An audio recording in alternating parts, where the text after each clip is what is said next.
Assalamualaikum warahmatullahi wabarakatuh. Saya Damar Andika dari kelas 10 IPA 2. Saya ingin mempresentasikan hasil sejarah saya yaitu kolonisasi pemerintah kolonial Belanda. Kolonisasi pemerintah kolonial Belanda terbagi menjadi 5, yaitu yang pertama pemerintah kolonial Belanda, yang kedua pemerintah Daendels, yang ketiga pemerintah Van den Bosch dan tanam paksa, yang keempat pemerintahan politik ekonomi liberal, dan yang terakhir kelima pemerintah politik etis. Di sini saya ingin menjelaskan yang pertama yaitu pemerintahan kolonial Belanda. Pemerintah kolonial Belanda yaitu setelah VOC jatuh bangkrut dan dibubarkan pada akhir abad ke-18, tepatnya adalah pada tahun 1798, dan setelah kekuasaan kerajaan Inggris yang pendek di bawah Gubernur Jenderal Thomas Stamford Bickley Raffles, pemerintah kerajaan Belanda kemudian mengambil alih kepemilikan VOC dan Hindia Belanda pada tahun 1816.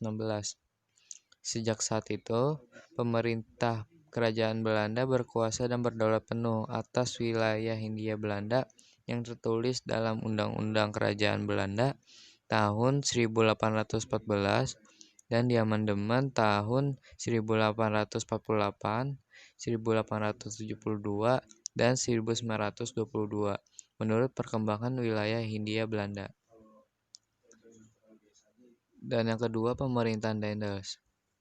Pemerintahan Daendels. Letak geografis Belanda yang dekat dengan Inggris menyebabkan Napoleon Bonaparte merasa perlu menduduki Belanda.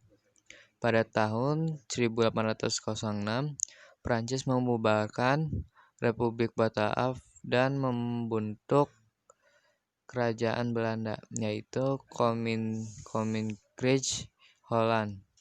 Oleh karena itu, Louis Napoleon mengangkat Herman William Daendels sebagai gubernur jenderal di Nusantara, dengan tugas utama mempertahankan Pulau Jawa dari serangan Inggris. Kebijakan pemerintahan Daendels yaitu ada 3. Yang pertama, bidang birokrasi pemerintahan. Yang kedua, bidang hukum dan peradilan.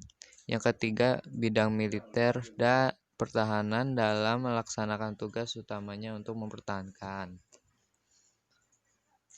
Di sini kebijakannya, 1. Bidang birokrasi pemerintahan ada 5, yaitu pusat pemerintahan dipindahkan ke pedalaman. Yang kedua, Dewan Hindia Belanda sebagai Dewan Legislatif diganti dengan Dewan Penasehat. Yang ketiga, Sekretariat Negara. Yang keempat, Pulau Jawa dibagi menjadi 9 prefektur dan 31 kabupaten. Yang kelima, terakhir, para bupati dijadikan pemerintah Belanda dan diberi pangkat sesuai dengan ketentuan kepegawaian pemerintah Belanda. Yang kedua, bidang hukum dan peradilan. Dalam bidang hukum, Daendels membentuk 3 jenis pengadilan, yaitu sebagai berikut. Yang pertama, pengadilan untuk orang Eropa. Yang kedua, pengadilan untuk orang pribumi. Yang ketiga, pengadilan untuk orang timur asing. Pengadilan untuk orang pribumi ada di setiap prefektur dengan prefek sebagai ketua dan para bupati sebagai anggota, dan pemberantasan korupsi tanpa pandang bulu termasuk pada bangsa Eropa. Akan tetapi ia sendiri melakukan korupsi besar-besaran dalam kasus penjualan tanah kepada pihak swasta.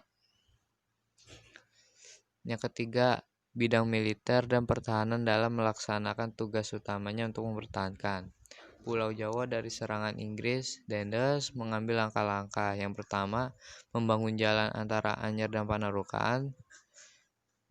Yang kedua, menambah jumlah angkatan perang dari 3.000 orang menjadi 20.000 orang. Yang ketiga, membangun pabrik senjata di Gresik dan Semarang. Yang keempat, membangun pangkalan angkatan laut di Ujung Pandang dan Surabaya. Yang kelima, membangun benteng-benteng pertahanan. Dan yang terakhir, meningkatkan kesejahteraan prajurit. Akhir kekuasaan Herman William Daendels, sikapnya yang otoriter terhadap Raja-Raja Banten Yogyakarta, Cirebon menimbulkan pertentangan dan perlawanan. Di sini yang ketiga, pemerintahan Van den Bosch yang tanam paksa. Setelah berakhirnya kekuasaan Inggris, selanjutnya yang berkuasa adalah pemerintah Hindia Belanda, yang pada mulanya pemerintahan kolektif dan terdiri 3 orang, yaitu Vlot, Buiskis, dan Van der Plas, dengan tugas utamanya menormalisasikan keadaan lama Inggris ke alam baru Belanda, dengan masa peralihan dari tahun 1816 sampai 1819. Untuk selanjutnya yang menjadi gubernur jenderal adalah Van der Stappen 1816 sampai 1824. Kesulitan-kesulitan yang dihadapi: yang pertama, beberapa kerajaan di luar Pulau Jawa bertindak mandiri. Yang kedua, usaha-usaha sepihak dari Raffles yang masih ingin berkuasa kembali, misal dengan menduduki Singapura. Kultur Stilstyle. Istilah kultur Stilstyle sebenarnya berarti sistem tanaman.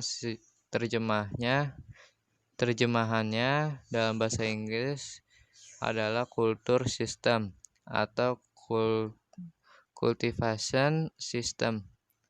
Lebih tepat lagi kalau diterjemahkan menjadi system of government, controlled agriculture, karena pengertian dari kultur Stilstyle sebenarnya adalah kewajiban kepada rakyat Jawa untuk menanam tanaman ekspor yang laku dijual di Eropa. Rakyat menerjemahkannya dengan istilah tanam paksa. Menurut Van den Bosch, kultur Stilstyle didasarkan atas hukum adat yang menyatakan bahwa barang siapa berkuasa di suatu daerah, ia memiliki tanah dan penduduknya.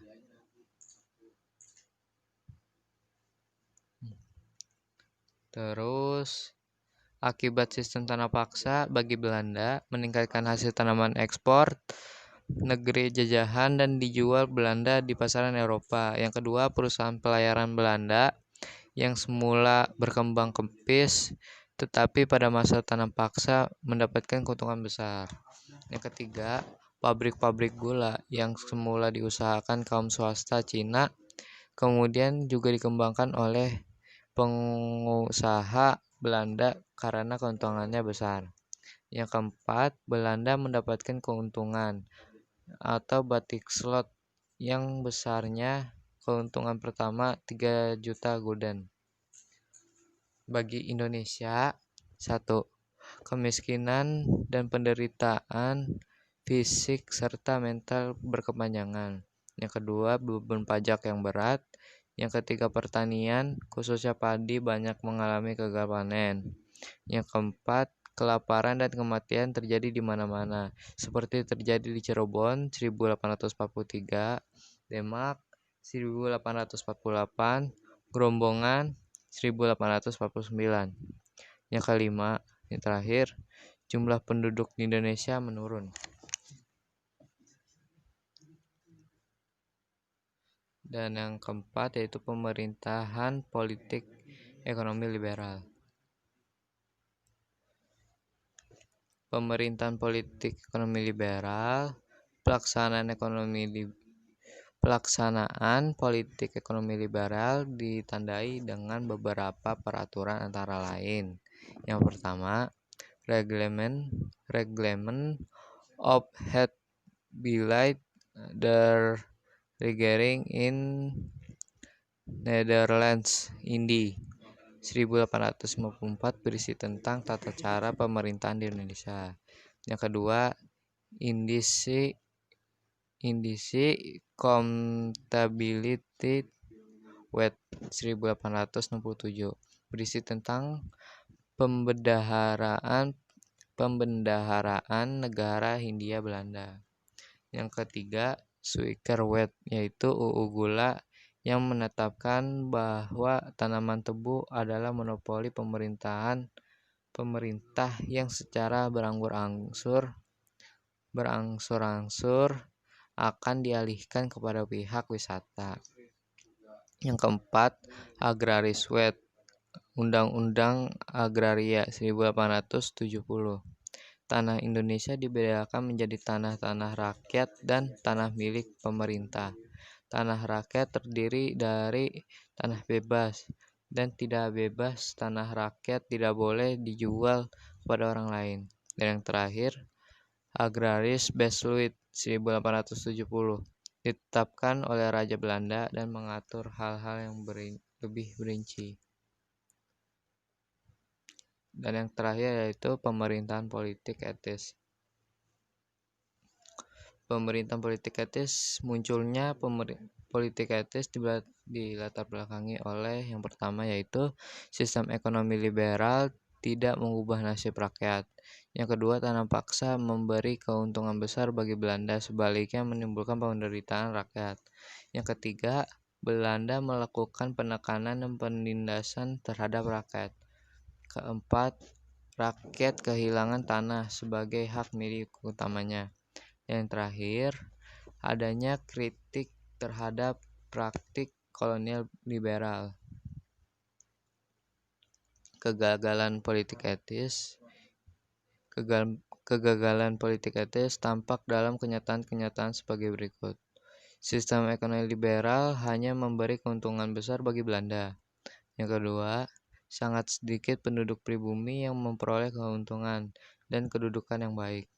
Yang ketiga, pegawai negeri golongan pribumi hanya dijadikan alat sehingga didominasi Belanda tetap sangat besar. Sekian dari saya, Marandika. Wassalamualaikum warahmatullahi wabarakatuh.